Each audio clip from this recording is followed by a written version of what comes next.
We all know what a brand is. Here's the textbook definition. A brand is any name, term, sign, symbol, or design intended to differentiate the goods or services from one seller with those of another. Some of the top global brands are Coca-Cola, Sony, Mercedes-Benz, Disney, Nestle, Toyota, McDonald's, Microsoft, Pepsi-Cola. Sergio Zyman is the former chief marketing officer for the Coca-Cola Company, and he says the whole reason for creating a brand is to get consumers to identify a number of desirable qualities and traits with your specific product. And what he's saying is a brander's goal is to create a relationship with your customer so their life feels more complete because you're in it.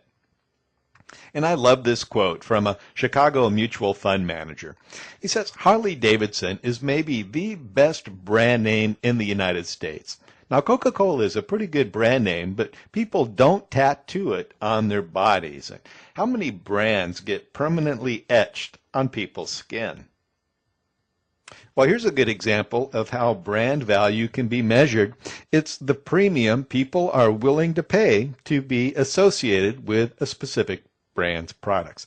For example, a Mickey Mouse ball will cost you $3.95, whereas a Jack-in-the-Box ball will only cost you 99 cents, and they're often thrown in free as special promotions. Well, we pay more for the Mickey Mouse ball, not because it costs more to make or has a higher intrinsic value, but because we are willing to pay extra to be associated with a brand we love more than another. And just one final term to consider. Now, I have a background in television news, and we always talked about audience share back when there were just three big contenders among the national networks, ABC, CBS, and NBC. And how the pie was divided between those three was considered our market share.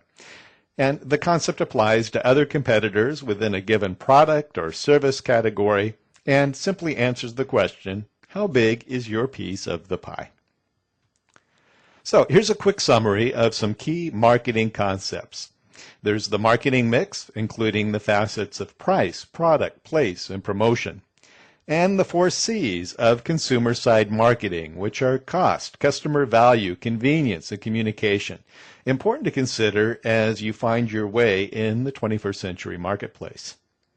And positioning and targeting, answering the fundamental questions of what you have to offer and just who you're offering it to. And value proposition, or the benefits of what you have to offer. And product dimensions, or the different aspects of your product or service. And the demographic segments you may specify in your market campaign, especially the 3 key segments of age, gender, and income. And brand value, or how affectionate people might feel towards your product or your service. And market share, or simply how big is your piece of the pie.